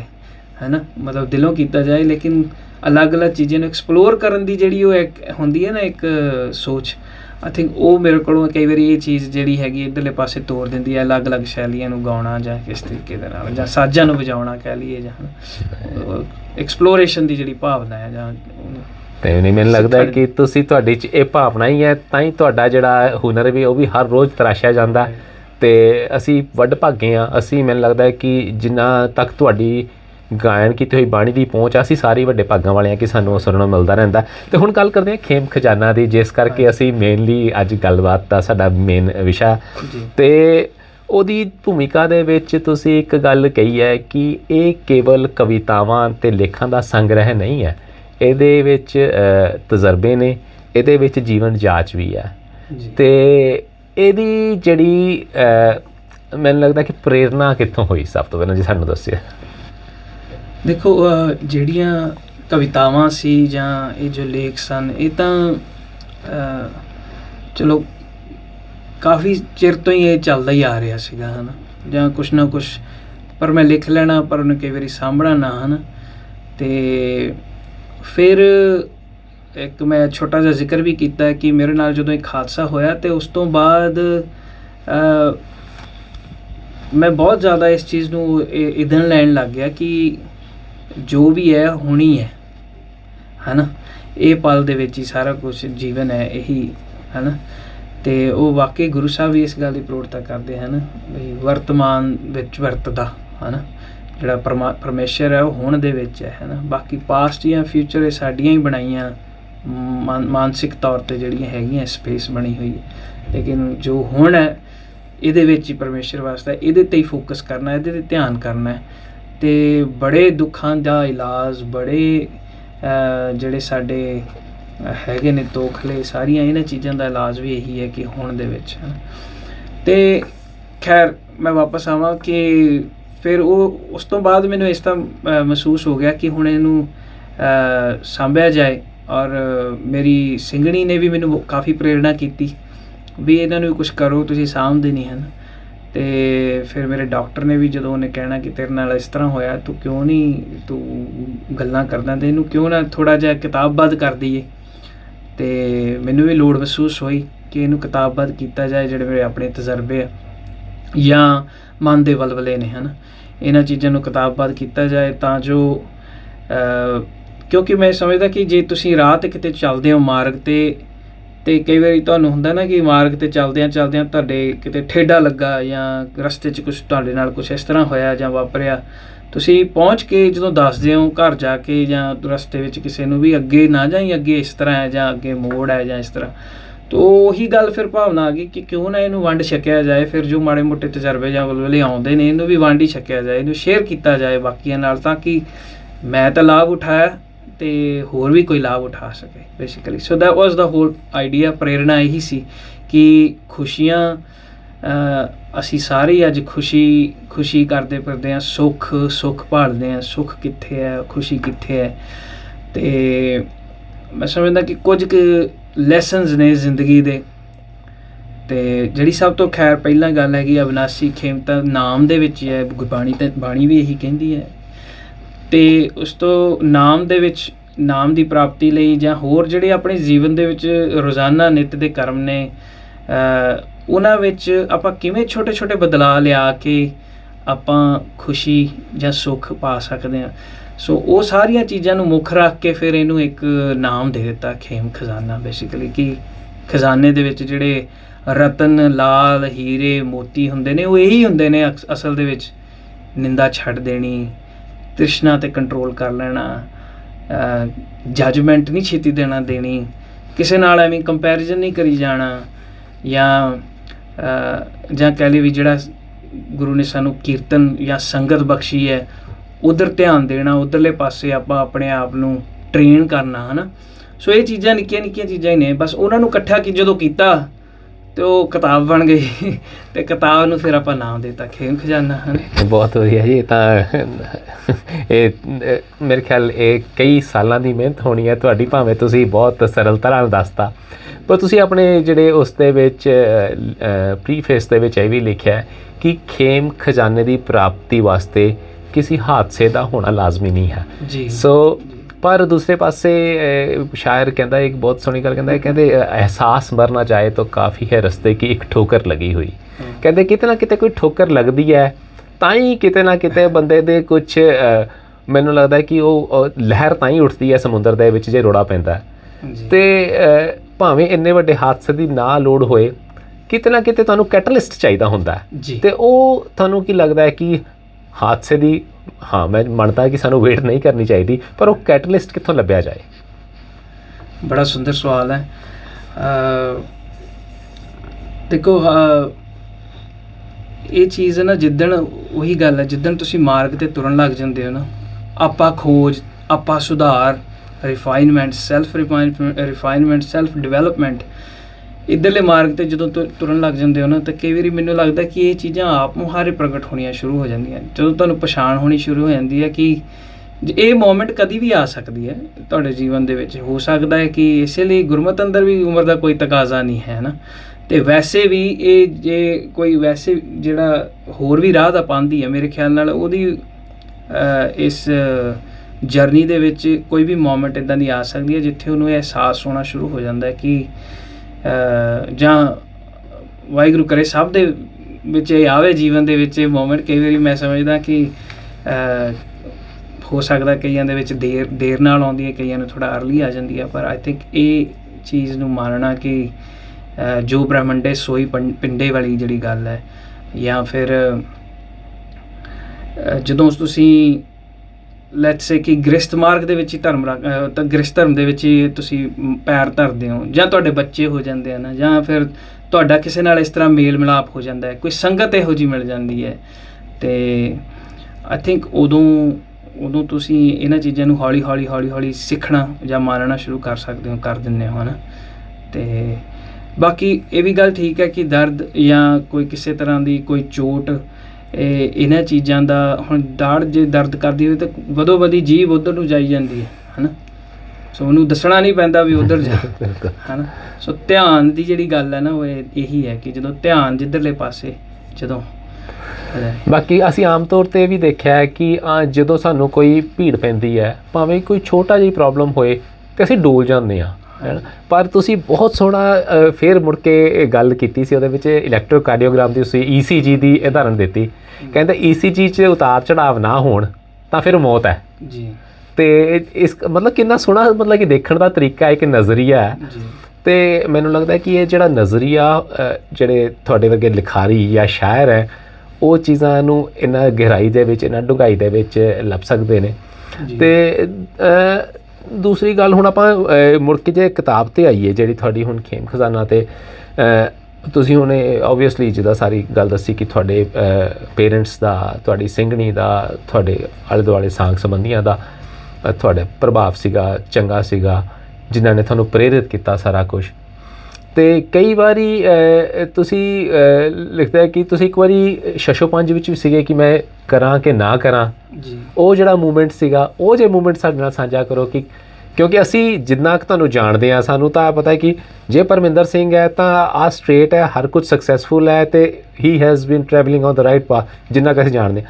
ਪਰ ਜੇ ਅਸੀਂ ਪੜ੍ਹਿਆ ਤੁਹਾਡੇ ਕਿਤਾਬ ਦੇ ਵਿੱਚ ਕਿ ਤੁਸੀਂ ਟਾਈਮ ਸ਼ਸ਼ੋਪੰਜ ਵਿੱਚ ਵੀ ਸੀਗੇ ਕਿ ਮੈਂ ਕਰਾਂ ਜਾਂ ਨਾ ਕਰਾਂ, ਅਤੇ ਉਹ ਸਿਚੁਏਸ਼ਨ ਨੂੰ ਸਾਡੇ ਸਰੋਤਿਆਂ ਵਾਸਤੇ ਦੱਸੋ ਕਿ ਉਹ ਕੀ ਮੂਮੈਂਟ ਸੀਗਾ ਅਤੇ ਉਹਨੂੰ ਕਿੱਦਾਂ ਓਵਰਕਮ ਕੀਤਾ।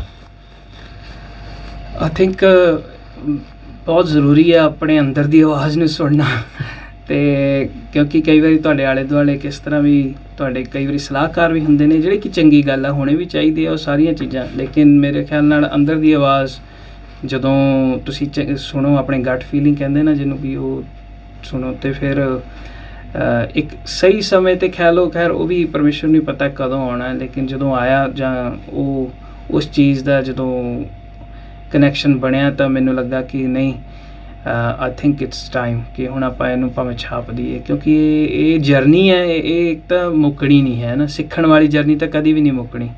ਅਤੇ ਮੈਂ ਕਿਤਾਬ ਲਿਖਣ ਤੋਂ ਬਾਅਦ ਵੀ ਮੈਂ ਜਾਂ ਛਾਪਣ ਤੋਂ ਬਾਅਦ ਵੀ ਤੱਕ ਵੀ ਮੇਰੇ ਮਨ 'ਚ ਆ ਗਿਆ ਕਿ ਅੱਜ ਤਾਂ ਮੈਂ ਆਹ ਚੀਜ਼ ਸਿੱਖੀ ਹੈ, ਇਹ ਵੀ ਮੈਂ ਉਹਦੇ ਵਿੱਚ ਪਾ ਦਿੰਦਾ, ਪਰ ਇਸ ਤਰ੍ਹਾਂ ਨਹੀਂ ਹੋਣਾ, ਇਹ ਹਮੇਸ਼ਾ ਹੀ ਰਹਿਣਾ। ਅਤੇ ਫਿਰ ਮੈਨੂੰ ਵਾਪਸ ਪਤਾ ਕੀ ਲੈ ਕੇ ਆਉਂਦਾ, ਮੈਨੂੰ ਸ਼ੁਕਰ ਦੀ ਭਾਵਨਾ ਹਮੇਸ਼ਾ ਵਾਪਸ ਲਿਆਉਂਦੀ ਹੈ ਵੀ ਤੂੰ ਸ਼ੁਕਰ ਕਰ, ਬਸ ਜਿਹੜਾ ਪਲ ਬੀਤ ਗਿਆ ਬਸ ਤੂੰ ਸ਼ੁਕਰ ਕਰ। ਤੂੰ ਹੁਣ ਜੇ ਇਹਨੂੰ ਹੋਰ ਇਹ 'ਚ ਪੈ ਗਿਆ ਨਾ ਵੀ ਇੱਦਾਂ ਨਹੀਂ ਹੁੰਦਾ ਤੇ ਉੱਦਾਂ, ਜਿਹੜੀ ਜੇ ਇੱਦਾਂ ਤੇ ਜੇ ਉੱਦਾਂ, ਤੇ ਫਿਰ ਕਦੀ ਵੀ ਇਹਦਾ ਮੁੱਕਣਾ ਹੀ ਨਹੀਂ। ਸੋ ਇਸ ਕਰਕੇ ਸ਼ੁਕਰ ਕਰ ਤੇ ਅਗਾਹਾਂ ਕੋ ਤਰਾਗ ਰੱਖ, ਪਿੱਛਾ ਫੇਰ ਨਾ ਮੁੜੜਾ, ਹੈ ਨਾ। ਇਸ ਚੀਜ਼ ਵੱਲ ਧਿਆਨ।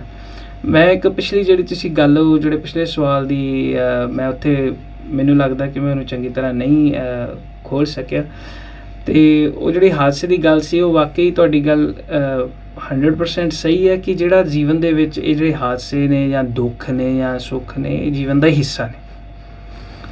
ਸੋ ਇਹ ਕਿਤਾਬ ਦਾ ਵੀ ਬੇਸ ਉਹੀ ਹੈ ਬੇਸਿਕਲੀ ਕਿ ਜਿਹੜੇ ਸੁੱਖ ਦੁੱਖ, ਦੋਇਦਾਰ ਕੱਪੜੇ ਪਹਿਰੇ ਜਾਏ ਮਨੁੱਖ, ਹੈ ਨਾ, ਇਹ ਜੀਵਨ ਦੀ ਇਹ ਇੱਕ ਗੱਡੀ ਦਾ, ਜੀਵਨ ਦੀ ਜਰਨੀ ਦਾ ਹਿੱਸਾ ਹੈ। ਅਤੇ ਖੇਮ ਖਜ਼ਾਨਾ, ਫਿਰ ਇਹਦਾ ਮਤਲਬ ਇਹ ਹੈ ਕਿ ਖੇਮ ਖਜ਼ਾਨੇ ਤੋਂ ਬਾਅਦ ਖੁਸ਼ੀਆਂ ਹੀ ਖੁਸ਼ੀਆਂ ਨੇ, ਜਿਹੜਾ ਹੈਗਾ, ਜਾਂ ਸੁੱਖ ਹੀ ਸੁੱਖ ਹੈ, ਦੁੱਖ ਚਲੇ ਜਾਣਗੇ। ਅਤੇ ਮੈਂ ਸਮਝਦਾ ਕਿ ਜਿਹੜਾ ਇਹਦਾ ਇਹੀ ਹੈ ਕਿ ਸੁੱਖ ਦੁੱਖ ਜੀਵਨ ਦਾ ਹਿੱਸਾ ਹੈ, ਪਰ ਤੁਹਾਡਾ ਜਿਹੜਾ ਤੁਸੀਂ ਜਿਹੜੀ ਗੱਲ ਕਹੀ ਨਾ ਅੱਗੇ ਨਜ਼ਰੀਏ ਦੀ, ਔਰ ਨਜ਼ਰੀਏ ਤੋਂ ਬਾਅਦ ਜਿਹੜਾ ਸਹਿਣ ਸ਼ਕਤੀ ਜਾਂ ਹੋਰ ਸਾਰੀਆਂ ਚੀਜ਼ਾਂ, ਜਿਹੜੇ ਇੱਦਾਂ ਦੇ ਗੁਣ ਨੇ, ਉਹ ਪ੍ਰਗਟ ਹੋਣੇ ਸ਼ੁਰੂ ਹੋ ਜਾਂਦੇ। ਫਿਰ ਤੁਸੀਂ ਨਾ ਦੁੱਖ ਨੂੰ ਫਿਰ ਉਹ ਦੁੱਖ ਵਾਂਗੂ ਨਹੀਂ ਜਾਣਦੇ, ਫਿਰ ਤੁਸੀਂ ਦੁੱਖ ਨੂੰ ਇੱਕ ਭਾਣੇ, ਐਕਸੈਪਟੈਂਸ, ਇਸ ਰੂਪ ਦੇ, ਇਹਦਾ ਰੂਪ ਬਦਲ ਜਾਂਦਾ ਚੀਜ਼ਾਂ ਦਾ, ਹੈ ਨਾ। ਹੁੰਦੀਆਂ ਤਾਂ ਹੈਗੀਆਂ ਹੀ ਨੇ। ਹੁਣ ਵੀ ਮੈਂ ਬੈਠਾ, ਜੇ ਕਹਾਂ ਕਿ ਮੈਂ ਹੁਣ ਇੱਦਾਂ ਬੈਠਾ ਬਹੁਤਾ ਚਿਰ, ਤਾਂ ਮੇਰਾ ਲੱਕ ਦੁਖਣ ਲੱਗ ਪਿਆ, ਪਰ ਜਦੋਂ ਮੈਂ ਉਸ ਤੋਂ ਬਾਅਦ ਜਦੋਂ ਮੈਂ ਇਹ ਕਹਾਂਗਾ ਨਾ ਕਿ ਸ਼ੁਕਰ ਹੈ, ਕੋਈ ਨਹੀਂ, ਇਸ ਹੱਦ ਤੱਕ ਨਹੀਂ ਹੈਗਾ ਕਿ ਮੈਂ ਕੁਛ, ਸ਼ੁਕਰ ਹੈ ਮੈਂ ਬੈਠਾ, ਹਜੇ ਵੀ ਬੈਠਾ। ਸੋ ਇੱਕ ਦੇਖਣ ਦਾ ਨਜ਼ਰੀਆ ਹੀ ਬਦਲਦਾ। 10 ਵਸਤੂ ਲੈ ਪਾਛੇ ਪਾਵੇ, ਇੱਕ ਬਸ ਕਾਰਨ ਵਿਘੋੜ ਗਵਾਵੇ, ਇੱਕ ਬਿਨਾ ਦੇ 10 ਫੇਰ ਲੈ। ਅਦਰਵਾਈਜ਼ ਇਹ ਚੱਲਣਾ ਹੈ। ਅਤੇ ਸਰੀਰ ਦੇ ਨਾਲ ਦੁੱਖ ਸੁੱਖ ਹੈਗੇ ਹੀ ਨੇ।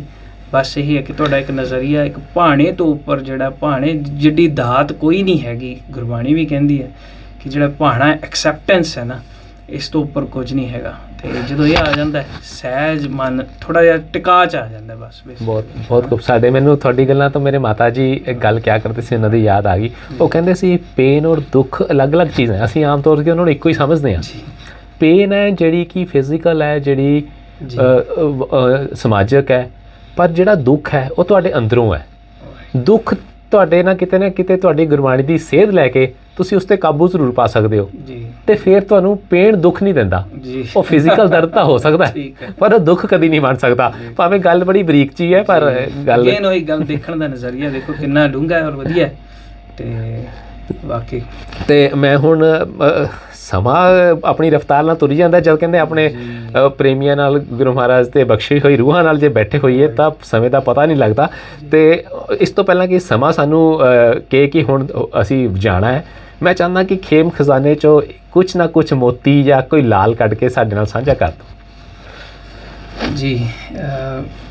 ਹੁਣ ਇੱਦਾਂ ਕਿ ਕਾਫੀ ਸਾਰੀਆਂ ਕਵਿਤਾਵਾਂ ਲਿਖੀਆਂ ਹਨ, ਅਤੇ ਜਦੋਂ ਮੈਂ ਕਹਾਂ ਕਿ ਮੈਨੂੰ ਇੱਕ ਉਸ ਵਿੱਚੋਂ ਚੁਣਨੀ ਪਵੇ, ਮੇਰੇ ਲਈ ਬੜਾ ਹਾਰਡ ਹੈ ਨਾ। ਅਤੇ ਪਰ ਫਿਰ ਵੀ ਦੁੱਖਾਂ ਦੀ ਆਪਾਂ ਜੇ ਗੱਲ ਕਰਦੇ ਹਾਂ ਨਾ, ਅਤੇ ਆਪਾਂ ਉਸ ਹਾਦਸੇ ਜਾਂ ਦੁੱਖਾਂ ਦੀ ਗੱਲ ਨੂੰ ਲੈ ਕੇ ਹੀ ਇੱਕ ਕਵਿਤਾ ਮੇਰੇ ਮਨ 'ਚ ਆਇਆ ਸੀਗਾ ਕਿ ਲਿਖਿਆ ਸੀ ਕਿ ਮਾਇਨੇ ਇਹ ਨਹੀਂ ਰੱਖਦਾ ਹੁੰਦਾ ਕਿ ਜਿੱਤ ਗਏ ਸੀ ਜਾਂ ਹਾਰ ਗਏ ਸੀ, ਹੈ ਨਾ। ਅਤੇ ਕਿਉਂਕਿ ਮੇਰੀ ਮਾਤਾ ਦਾ ਮੈਂ ਜਦੋਂ ਦੇਖਦਾ ਨਾ, ਉਹ ਹੁਣ ਵੀ 70 ਸਾਲਾਂ ਤੋਂ ਉੱਪਰ ਹੋ ਗਏ ਨੇ, ਅਤੇ ਸਰੀਰਕ ਕਸ਼ਟ ਉਹਨਾਂ ਨੂੰ ਵੀ ਬਹੁਤ ਨੇ। ਇਹਦੇ ਵਿੱਚ ਹੁੰਦਾ ਹੀ ਹੈ ਜਿਵੇਂ ਆਪਣੇ ਹੈ ਨਾ ਪਰਿਵਾਰਾਂ ਦੇ ਵਿੱਚ ਬਜ਼ੁਰਗ ਦੇ ਸਰੀਰ ਨੇ ਜੱਜਰੀ ਹੈ, ਇਹਨੂੰ ਜਰ ਪਹੁੰਚੇ, ਜਰ ਤਾਂ ਆਉਣਾ ਹੀ ਹੈ, ਬੁਢੇਪਾ ਆਉਣਾ ਹੀ ਹੈ। ਅਤੇ ਪਰ ਉਹ ਹਮੇਸ਼ਾ ਫਿਰ ਵੀ ਚੜ੍ਹਦੀ ਕਲਾ 'ਚ ਰਹਿੰਦੇ ਨੇ, ਔਰ ਮੈਨੂੰ ਵੀ ਹਮੇਸ਼ਾ ਹੀ ਕਹਿੰਦੇ ਨੇ ਕਿ ਕੋਈ ਨਹੀਂ, ਇਹ ਤਾਂ ਨਾਲ ਚੱਲਣਾ ਹੀ ਹੈ ਨਾ। ਅਤੇ ਉਹਨਾਂ ਵੱਲ ਦੇਖ ਕੇ ਮੈਨੂੰ ਬੜਾ ਹੌਸਲਾ ਹੁੰਦਾ। ਅਤੇ ਜੀਵਨ ਦੇ ਵਿੱਚ ਉਹੀ ਗੱਲ ਹੈ, ਬਹੁਤ ਕੁਛ ਹੁੰਦਾ, ਉਤਾਰ ਚੜ੍ਹਾਅ ਆਉਂਦੇ ਰਹਿੰਦੇ ਨੇ। ਅਤੇ ਫਿਰ ਮੈਂ ਉਸ ਪਲ ਦੇ ਵਿੱਚ ਜਦੋਂ ਸਾਹ ਇਹਨਾਂ ਚੀਜ਼ਾਂ ਦੇ ਵਿੱਚ, ਉਦੋਂ ਇਹ ਫਿਰ ਮੈਂ ਲਿਖਿਆ ਕਿ ਮਾਇਨੇ ਇਹ ਨਹੀਂ ਰੱਖਦਾ ਸੱਜਣਾ ਖੇਡੇ, ਮਾਇਨੇ ਇਹ ਨਹੀਂ ਰੱਖਦਾ ਹੁੰਦਾ ਕਿ ਜਿੱਤ ਗਏ ਸੀ ਜਾਂ ਹਾਰ ਗਏ ਸੀ, ਮਾਇਨੇ ਇਹ ਰੱਖਦਾ ਸੱਜਣਾ ਖੇਡੇ ਜੀ ਜਾਂ ਵਾਰ ਕੇ ਸੀ, ਹੈ ਨਾ। ਅਤੇ ਜੀਵਨ ਦੇ ਵਿੱਚ ਉੱਤੇ ਥੱਲੇ ਆਮ ਹੀ ਹੁੰਦਾ ਰਹਿੰਦਾ ਹੈ, ਪਰ ਇੱਦਾਂ ਥੋੜ੍ਹੀ ਕੋਈ ਕਿਸੇ ਗੱਲ 'ਤੇ ਹਿੰਮਤ ਛੱਡ ਕੇ ਬਹਿੰਦਾ ਹੈ ਨਾ। ਸੋ ਉੱਠ ਖੜੋ ਅਤੇ ਤਗੜਾ ਹੋ, ਪਾ ਦੇ ਸ਼ੇਕ ਗਗਨੰਤਰ ਤੂੰ, ਬੁੱਝਣ ਨਾ ਦੇ ਚੰਗਿਆੜੀ ਰੱਖੀ ਹੈ ਜੋ ਅੰਦਰ ਤੂੰ। ਸੋ ਚੜ੍ਹ ਕੇ ਪੌੜਾ ਪੌੜੀ, ਮੰਜ਼ਿਲ ਕਰ ਫਤਿਹ, ਫਿਰ ਰੱਬ ਵੀ ਤੇਰਾ ਜੱਗ ਵੀ ਤੇਰਾ, ਕੌਣ ਰੋਕੇ ਤੇਰੀ ਚੜ੍ਹਦੀ ਕਲਾ, ਕੌਣ ਰੋਕੇ ਤੇਰੀ ਚੜ੍ਹਦੀ ਕਲਾ। ਬਹੁਤ ਖੂਬ, ਬਹੁਤ ਖੂਬ। ਤੇ ਵੀਰ ਜੀ ਮਤਲਬ ਮੇਰਾ ਤਾਂ ਜੀ ਕਰਦਾ ਕਿ ਤੁਹਾਡੇ ਤੋਂ ਇੱਕ ਤੋਂ ਬਾਅਦ ਇੱਕ ਹੋਰ ਸੁਣੀ ਜਾਈਏ, ਪਰ ਪ੍ਰੈਕਟੀਕਲ ਪੋਸੀਬਲ ਨਹੀਂ ਹੈ। ਸਭ ਤੋਂ ਵੱਡੀ ਮੈਨੂੰ ਖੂਬਸੂਰਤੀ ਗੱਲ ਹੈ ਕਿਉਂਕਿ ਤੁਹਾਡੇ ਕੋਲੇ ਜਿਹੜੇ ਵੋਕੈਬਲਰੀ ਹੈ ਮੈਨੂੰ ਲੱਗਦਾ ਕਿ ਬੇਮਿਸਾਲ ਹੈ, ਤੇ ਸਾਡੇ ਵਰਗੇ ਸਰੋਤਿਆਂ ਲਈ ਜਿਹੜੇ ਅਹਿਮਕ ਹੈ, ਜਿਹੜੇ ਨਾਦਾਨ ਹੈ, ਉਹਨਾਂ ਵਾਸਤੇ ਤੁਸੀਂ ਇੱਕ ਹੋਰ ਸੌਖਾ ਕਰਤਾ ਹੈ ਕਿ ਉਹਦਾ ਤੁਸੀਂ ਸਾਰਾ ਤਤਕਰਾ ਪਹਿਲਾਂ ਹੀ ਦੇਤਾ ਹੈ। ਤੇ ਬਹੁਤ ਮੈਨੂੰ ਲੱਗਦਾ ਕਿ ਬਹੁਤ ਸੋਹਣੀ ਤੁਹਾਡੀ ਸੋਚ ਵੀ ਸੀ, ਬਹੁਤ ਖੂਬਸੂਰਤ ਸੀ। ਤੇ ਇੱਕ ਹੋਰ ਸਵਾਲ, ਜੇ ਅਸੀਂ ਹੁਣ 2 ਅੱਖਰ ਜਿਹੜੇ ਲਿਖੇ ਗਿਆਨੀ ਸੰਤੋਖ ਸਿੰਘ ਹੋਣਾ ਨੇ, ਉਹਨਾਂ ਨੇ ਇਹ ਵੀ ਲਿਖਿਆ ਉਹਦੇ ਵਿੱਚ ਕਿ ਮੈਨੂੰ ਨਿਸ਼ਚਾ ਹੈ ਕਿ ਪਰਮਿੰਦਰ ਸਿੰਘ ਆਪਣੇ ਗੁਰਮਤ ਗਿਆਨ ਨੂੰ ਇਸ ਪੁਸਤਕ ਤੱਕ ਸੀਮਿਤ ਨਹੀਂ ਕਰਕੇ ਰੱਖਣਗੇ। ਸੋ ਕੀ ਅਸੀਂ ਵੀ ਆਸ ਰੱਖੀਏ ਕਿ ਆਉਂਦੇ ਸਮੇਂ ਦੇ ਵਿੱਚ ਹੋਰ ਪੁਸਤਕਾਂ ਵੀ ਆਉਣਗੀਆਂ? ਜੀ ਦੇਖੋ, ਉਤਸ਼ਾਹ ਤਾਂ ਹੈ, ਬਣਦਾ ਹੀ ਅੰਦਰ ਹੈਗਾ, ਤੇ ਜਿਉਂ-ਜਿਉਂ ਸਮਾਂ ਆਏਗਾ ਵਲਵਲੇ ਉੱਠਣਗੇ ਮਨ ਦੇ ਅੰਦਰ, ਤੇ ਉਸ ਤਰ੍ਹਾਂ ਕਲਮ ਚੱਲੇ, ਤੇ ਉਹ ਫਿਰ ਜਦੋਂ ਤੁਕਾਂ ਤੋਂ ਪੰਨੇ ਬਣ ਜਾਣਗੇ ਤਾਂ ਫਿਰ ਉਹੀ ਅਗਲਾ ਟੀਚਾ ਵੀ ਬੰਨੇ ਲੱਗ ਜਾਏਗਾ, ਹੈ ਨਾ। ਸੋ ਬੇਸਿਕਲੀ ਇਹੀ ਹੈ। ਪਰ ਮੇਰੀ ਦਿਲੀ ਇੱਛਾ ਕਿ ਇਹਦੇ ਵਿੱਚ ਕੁਝ ਅੱਖਰ ਹਨ ਜਿਹੜੇ ਆਏ ਜਿਨ੍ਹਾਂ ਨੂੰ ਆਧਾਰ ਬਣਾ ਕੇ ਅਸੀਂ ਖੇਮ ਖਜ਼ਾਨੇ ਵੱਲ ਨੂੰ ਤੋਰਿਆ, ਜਿਵੇਂ ਸੱਸਾ ਆਇਆ ਜਾਂ ਖੱਖਾ ਆਇਆ, ਇਸ ਤਰ੍ਹਾਂ ਦੀ ਇੱਕ ਅਨਮੋਲ ਲਿਪੀ ਤਿਆਰ ਕਰ ਰਿਹਾ ਸੀਗਾ ਮੈਂ ਚਾਹੁੰਦਾ ਕਿ ਉਹਨੂੰ ਵੀ ਕਿਤਾਬਬੱਧ ਕਰੀਏ ਆਉਣ ਵਾਲੇ ਸਮੇਂ ਦੇ ਵਿੱਚ। ਸੋ ਇਸ ਤਰ੍ਹਾਂ ਦੇ ਹੋਰ ਮਨ ਵਿੱਚ ਕਾਫੀ ਵਲਵਲੇ ਹਨ, ਤੇ ਪਰਮੇਸ਼ਰ ਤੰਦਰੁਸਤੀ ਬਖਸ਼ੇ, ਸਿਹਤਯਾਬੀ ਬਖਸ਼ੇ, ਔਰ ਇਸ ਉਹਦੇ ਨਾਲ ਜਿਹੜਾ ਹੈਗਾ ਮੈਨੂੰ ਅਕਲ ਔਰ ਬੁੱਧ, ਵਿਵੇਕ ਬੁੱਧ ਬਖਸ਼ੇ, ਤੁਹਾਡੇ ਜੇ ਵੀਰਾਂ ਦੀ ਸੰਗਤ ਬਖਸ਼ੇ, ਅਸੀਸਾਂ ਬਖਸ਼ੇ, ਤੇ ਜਿਹੜੇ ਅੱਗੇ ਵੀ ਇਸ ਤਰ੍ਹਾਂ ਦੇ ਜਿਹੜੇ ਸੇਵਾ ਦੇ ਕਾਰਜ ਆ ਜਾਂ ਸਾਂਝ ਕਰੀ ਜਾਂ ਗੁਣੈ ਕਰੀ ਵਾਲੀ ਜਿਹੜੀ ਗੱਲ ਹੈ ਕਿ ਉਹ ਜਾਂ ਹੋਰ ਜਿਹੜਾ ਗਿਆਨ ਦੀ ਵੀ ਗੱਲ ਹੈ, ਗਿਆਨ ਤੇ ਅਥਾਹ ਸਮੁੰਦਰ ਹੈ, ਪਰ ਜਿੰਨੀ ਕਿ ਬੂੰਦ ਮਹਾਰਾਜ ਨੇ ਝੋਲੀ ਪਾਈ ਹੈ ਜਾਂ ਅਸੀਂ ਸਿੱਖਦੇ ਹਾਂ ਉਹਨੂੰ ਸ਼ੇਅਰ ਕਰਦੇ ਰਹੀਏ, ਸਾਂਝੇ ਕਰਦੇ ਰਹੀਏ।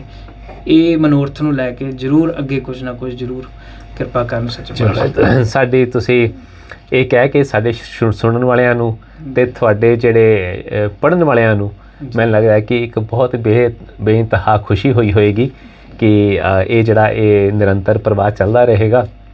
ਤੇ ਹਾਂ, ਸਮਾਂ ਹੁਣ ਹੋ ਚੁੱਕਾ ਹੈ ਤੁਹਾਡੇ ਤੋਂ ਵਿਦਾ ਲੈਣ ਦਾ, ਪਰ ਮੈਂ ਫਿਰ ਵੀ ਚਾਹੁੰਦਾ ਕਿ ਜਾਣ ਤੋਂ ਪਹਿਲੇ ਸਾਡੇ ਸੁਣਨ ਵਾਲਿਆਂ ਵਾਸਤੇ, ਸਾਡੇ ਸਰੋਤਿਆਂ ਵਾਸਤੇ ਕੋਈ ਸੁਨੇਹਾ ਇਹੀ ਹੈ ਕਿ ਵੈਸੇ ਗੱਲਾਂ ਸਾਰੀਆਂ ਹੋ ਗਈਆਂ, ਲੇਕਿਨ ਮੈਂ ਸਮਝਦਾ ਕਿ ਜਿਹੜਾ ਗਿਆਨ ਜਾਂ ਕੋਈ ਵੀ ਕਿਸੇ ਤਰ੍ਹਾਂ ਦੀ ਵੀ ਕੋਈ ਕਲਾ ਹੈ ਜਾਂ ਕਿਸੇ ਵੀ ਤਰ੍ਹਾਂ ਦਾ ਕੋਈ ਵੀ ਗੁਣ ਪ੍ਰਮਾਤਮਾ ਨੇ ਬਖਸ਼ਿਆ ਹੀ ਹੈ, ਸਾਰਿਆਂ ਦੀ ਝੋਲੀ ਕੁਛ ਨਾ ਕੁਛ ਪਾਇਆ ਹੀ ਹੈ, ਤੇ ਇਸ ਨੂੰ ਅੱਗੇ ਵੰਡਣਾ ਵਧਾਉਣਾ ਚਾਹੀਦਾ, ਤੇ ਨਾਲ ਆਪਣੇ ਆਪ ਨੂੰ ਮਸ਼ਰੂਫ ਰੱਖੀਏ। ਕਾਫੀ ਦੁੱਖਾਂ ਦੀ ਦਵਾਈ ਇਹ ਵੀ ਹੈ ਇੱਕ ਕਿ ਆਪਣੇ ਆਪ ਨੂੰ ਬਿਜ਼ੀ ਰੱਖੀਏ, ਔਰ ਬਿਜ਼ੀ ਐਵੇਂ ਹੀ ਵਿਹਲੇ ਬਿਜ਼ੀ ਨਾ ਰੱਖੀਏ, ਕਿਸੇ ਨਾ ਕਿਸੇ ਕੰਸਟਰਕਟਿਵ ਜਗ੍ਹਾ, ਕਿਸੇ ਨਾ ਕਿਸੇ ਪ੍ਰੋਡਕਟੀਵਿਟੀ ਜਿੱਥੋਂ ਨਿਕਲੇ ਕੁਛ ਇਸ ਤਰ੍ਹਾਂ ਦੇ ਕੰਮ ਕਰੀਏ, ਇਹੋ ਜਿਹੇ ਕੰਮ ਕਰੀਏ ਜਿੱਥੇ ਅਸੀਂ ਆਪਣੇ ਸਮੇਂ ਦਾ ਸਦਉਪਯੋਗ ਕਰ ਸਕੀਏ। ਬੇਸਿਕਲੀ ਮੈਂ ਇਸ ਕਿਤਾਬ ਦੇ ਕੁਝ ਲੇਖ ਜਿਹੜੇ ਨੇ ਉਹ ਸਿਰਫ ਸਮੇਂ ਦੇ ਆਧਾਰ 'ਤੇ ਲਿਖੇ ਨੇ, ਕਿਉਂਕਿ ਮੈਨੂੰ ਜੋ ਸਭ ਤੋਂ ਜ਼ਿਆਦਾ ਇਹ ਕਈ ਵਾਰੀ ਮਹਿਸੂਸ ਹੋਣ ਲੱਗ ਜਾਂਦਾ ਹੈ, ਕਿਉਂਕਿ ਮੈਂ ਵੀ ਹੁਣ 40 ਲਾਗੇ ਜਦੋਂ ਢੁਕਣ ਲੱਗਣਾ ਤਾਂ ਮੈਨੂੰ ਇੱਦਾਂ ਮਹਿਸੂਸ ਹੋ ਜਾਂਦਾ, ਲੱਗਦਾ ਕਿ 40 ਸਾਲ ਨਿਕਲ ਗਏ ਹਨ, ਜਾਂ ਹਰੇਕ ਨੂੰ ਮੈਂ ਸਮਝਦਾ ਜਿਹਨੂੰ ਇਸ ਪਤਾ ਲੱਗਦਾ ਹੈ, ਸਮੇਂ ਦੀ ਸੋਝੀ ਆਉਂਦੀ ਹੈ, ਅਤੇ ਫਿਰ ਉਹ ਸਮਝਦਾ ਇਸ ਚੀਜ਼ ਨੂੰ।